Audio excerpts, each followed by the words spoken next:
ꯑꯁꯤꯒꯤ ꯇꯥꯛꯀꯗꯧꯔꯤꯕ ꯆꯦꯞꯇꯔꯁꯦ ꯍꯥꯟꯅꯒꯤ ꯑꯩꯈꯣꯏ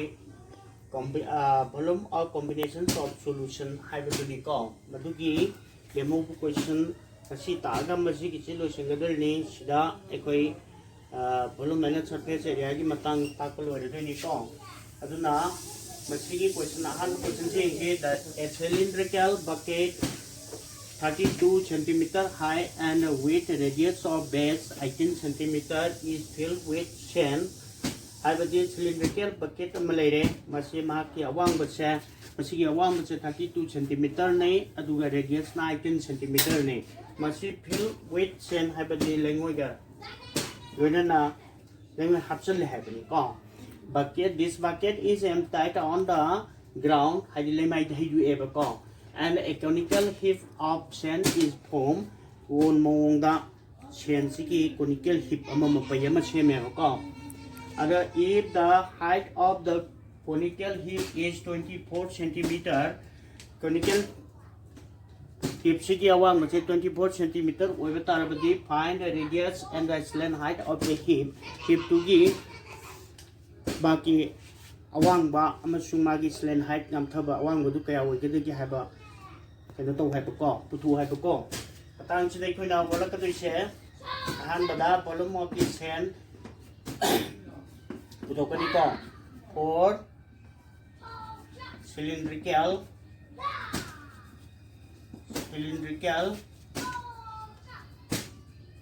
bucket to gi waina aikoina tari lakada ke bu magi bucket sige se height sina height equal to 32 centimeter and radius na and r equal to 18 centimeter way. Therefore, volume of sand in the bucket to gi manung da yawba volume of sand se kaya wajade bu pi r square I sabadi kanaga volume of the cylindrical bucket to adu manai pi into sina rd 18 square into sina 32 se centimeter cube la ni ko adu di 18 square di kya tage bu 324 into 32 centimeter square cube hydras mai thom chi ni ko adagi 4 conical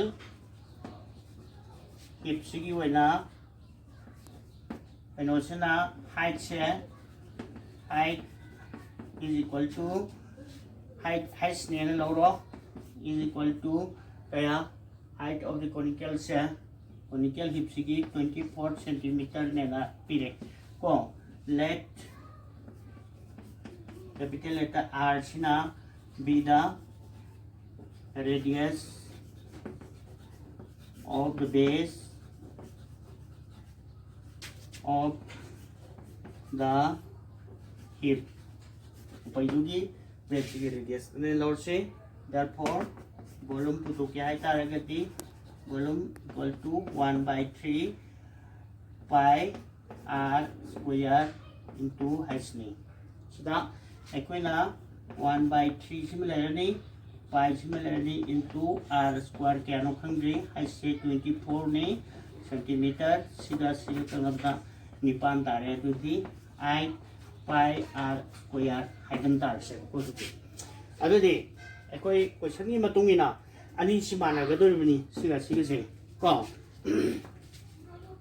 mata ke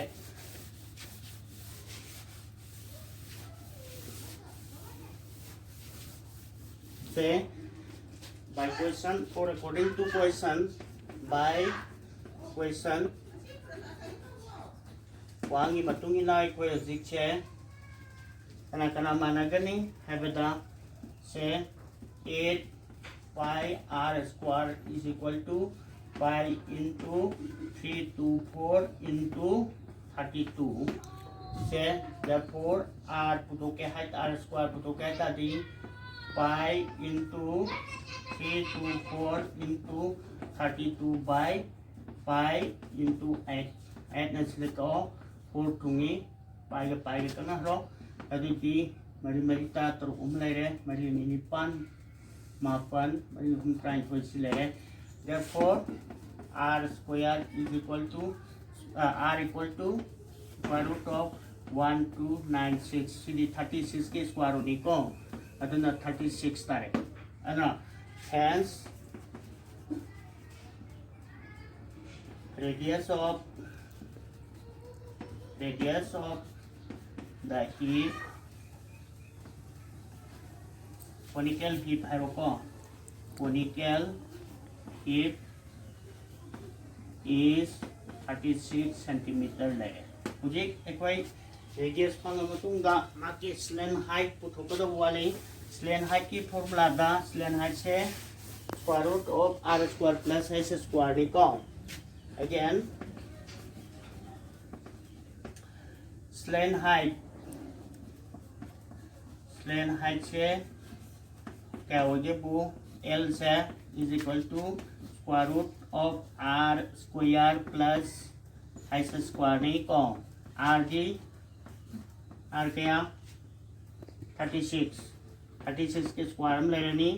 24 के square में ले लेनी 34 के square D कहता है वो 1296 तार मने अदुको सिगिना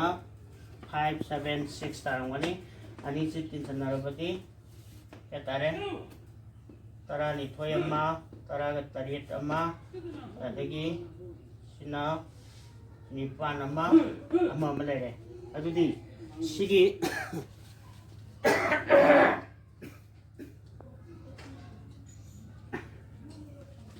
सिगी मसिंग से मुक क्या तो माना के वो square root of 12 into 12 into 13 से माना है अदुदी 12 root 13 से तारे को अदुना तार मतुंगा इकोना जिक कमाई इरते के वो hence slant height of the conical heap is 12 root 13 centimeter mai tare sumai hol ga lore ko ka je khar dum sang bani ko ka sowa masing oi ba ko je matang ki question pi ke question number ani subaki sila water is in a canal 6 meter wide and 1.5 meter deep is flowing in a speed of 10 km per hour. Habadi canal amada 6 meter pakpa aduga 1.5 meter se deep oiba ruba haba adugumba canal amada sing se chenthai bako chenthari ba sing se masigi speed se 10 km per hour ni pungda kilometer tarai changdani how much area will it irrigate in 30 minutes haidi 30 minutes ki manungda kaya na pakpalam si ising pisan mangang gada irrigate to by ising thajan by ising thai pisan ko if 8 cm of standing water is needed haidi ising gi aruba se centimeter nipan rubo thajan batarabadi Dakaru tajam dakaru taragadi kaya ang pakpalam sing 30 minutes sila sing tajam gada ki habini ko area put wai bini ko atang sila ko na balam kano se balam of the canal se masi puto umtungda 30 minutes ki matungda 30 minutes ki manungda tajam be singi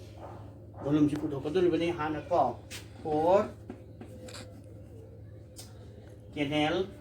sigi wena se wide kaya equal to 6 meter ne bako adagi depth equal to 1.5 meter habi se kaya hena habi akibu 10 abadi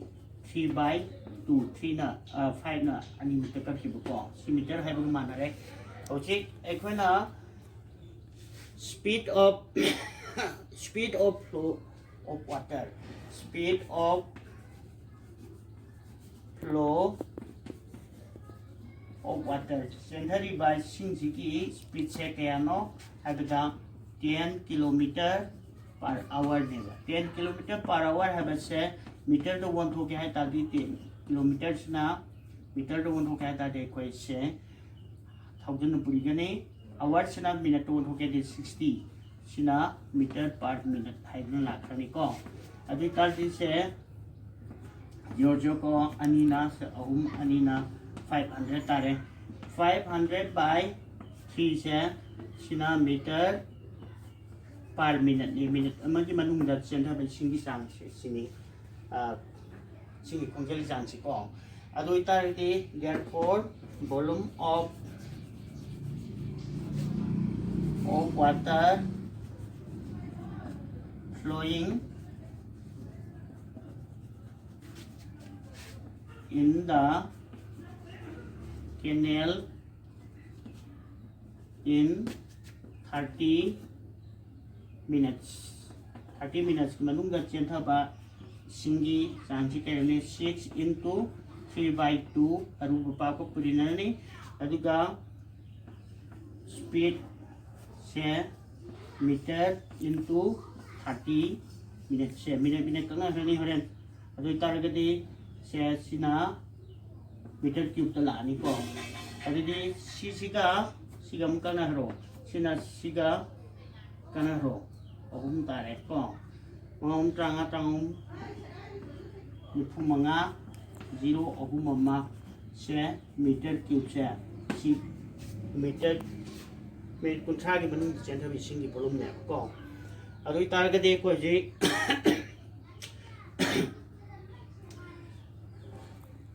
makasi simuthalage ko muthalaga atai tharage aduga mu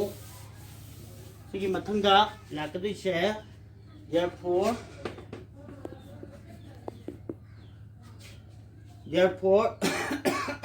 the area it will irrigate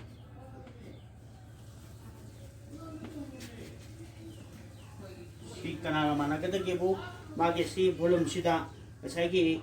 magi depth aru gini yen gane ko se 45000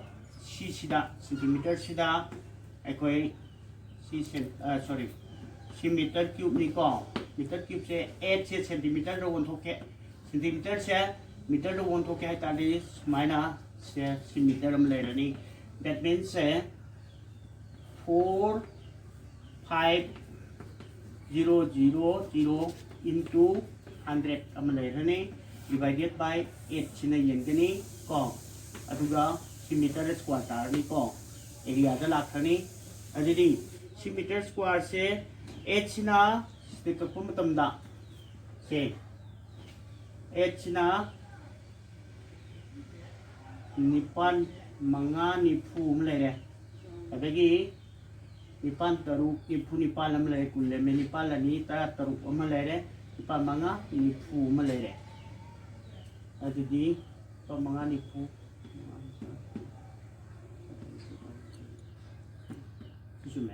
adudi COD 562,500 meter square le aji meter square se akoina centimeter square om dum ongkapa matam da meter square se in hectares to wo ba po hectares to wo kai taragadi 562,500 se masida 100,000 square meter ga 1 hectare ga mana yebu ko aduna 56 sama lerani 0.25 hectare si hectare bo da ko hectare se hectares sitai ko si ko aduna 56.28 hectares kilam se ekoi pung kunthasi minute kunthasi ki manung da moina centimetre निपान लूबो भोगसे सिंजी चिंजन बंगम गदा बलम की area से सीने को लोरे को मथंग क्वेश्चन अमा लास्ट क्वेश्चन अमा का पीगे को ऑन सुबसे मसला last question of this chapter ने मरम दे करिगिनो पु एकोय बोर्ड की सीबीएसई की सिलेबस डाउन तो बुमतंदा प्रस्तम की last chapter of this last lesson of this chapter से मसी लथोखरे को कैंसिल तोखरे को अदना सिना last question of this chapter 13 ओलिदे बने यो a farmer connects a pipe of internal diameter 20 centimeter from a canal into a cylindrical tank in her field which is 10 meter in diameter and 2 meter deep. Habadi laumi amana maki labuk she cylindrical labuk she laiba tank ama cylindrical tank ama che masigi diameter na 10 meter oiba aduga 2 meter deep oiba luba sigumba tanki sida internal diameter of the pipe se 20 centimeter oiba ama canal amadagi samme ko sin thajana na ba if water flows through the pipe at the rate of 3 kilometers per hour in how many time will the tank be filled have it pipe से change लेबे छिंगसिगी खोंजेनि चांगसिना 3 kilometre per hour ओइबा तारबदी एकोइ Tengse मसि थलनबद मतम के न संगदगी हाइबनि को question से अना मसि दे कोना हान बता इनो सिगी सिलिंड्रिकल टेंग सिगी कोलम हाना पुथोंना बहुना गनि को से four cylindrical tank sigi wena tana r diameter kaya diameter se yani ko diameter equal to 10 meter weba ko therefore r have the radius se 10 by 2 meter have the 5 meter werani adagi magi depth aruba se depth na kari oigadiba height oigadiba ko is equal to 2 meter ne ko sile ko adudi therefore volume is equal to pi r square height ni pi si dum thamsi into r square di 5 ki square ni into height di 2 ni meter cube lakani adudi mga kun mga ni yang khai adi 50 pi meter cube sa similar ne ko then speed of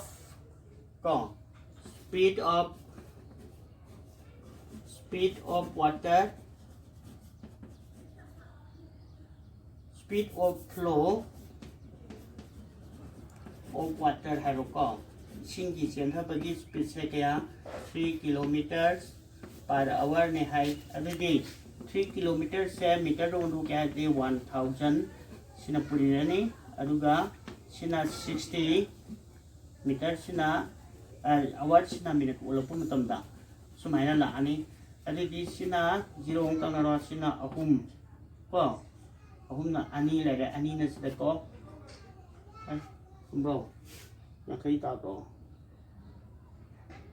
ahum 50 adidi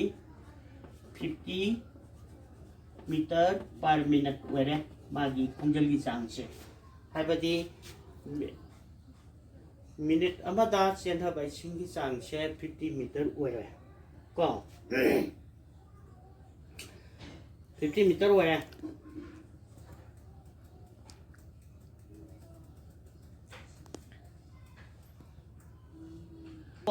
Pipe tu gi mo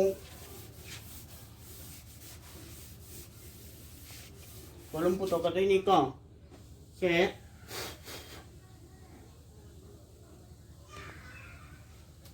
4 5 की वैना कना लाके गिबू internal diameter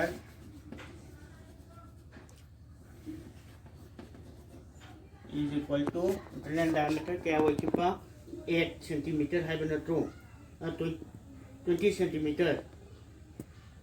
20 centimeter है बने 20 centimeter ठीक है अपना therefore r radius है क्या कमाना कि वो radius r से is equal to 20 by 2 centimeter is equal to 10 centimeter 10 centimeter है बच्चे 10 by 100 meter है तारे का दी क्या तारे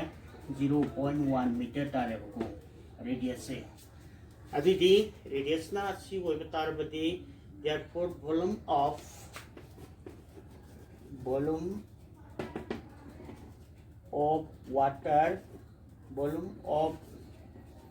water flowing in the pipe in 1 minute in 1 minute change होगा तो क्या था भी पाई r square नक्की अदुती मागी स्पीड तो ने 1 मीटर तो ने अदुती पाई r square into t वगैरह बको t वगैरह बक से पाई into r square into height से 50 दुनिया लोगों ने बको 50 से मीटर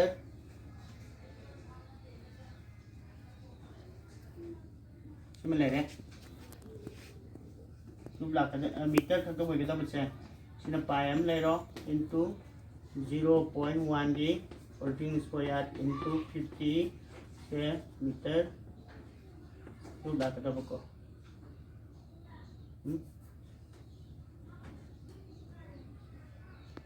मीटर क्यूब लाख तो बको अरे दूसरी सिना अम्मा 0.5 पाई मीटर क्यूब लाने अरे दी minute अमदा सेंधबा pipe सिगी volume Thangta रबदी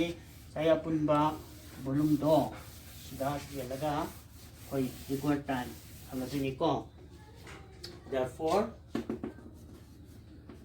required time is equal to sagi 50 pi divided by 0.5 pi là cái gì có 50 rồi bộ 50 by como 5 by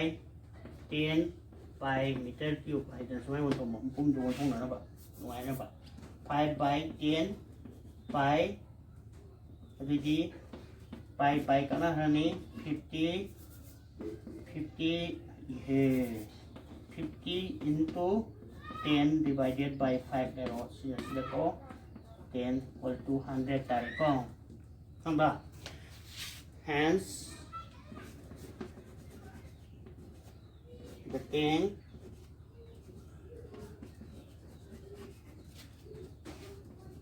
will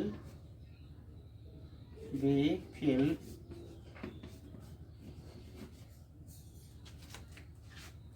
by the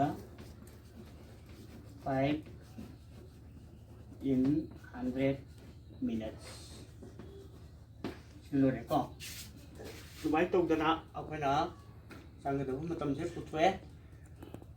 Số máy nó hốt cái này con, ở đó nè, ngày xí cái đi. Sai solution C, hay những cái class ta nó có sẽ ta làm mà, bài nào nó sẽ con. Okay, let us finish for today.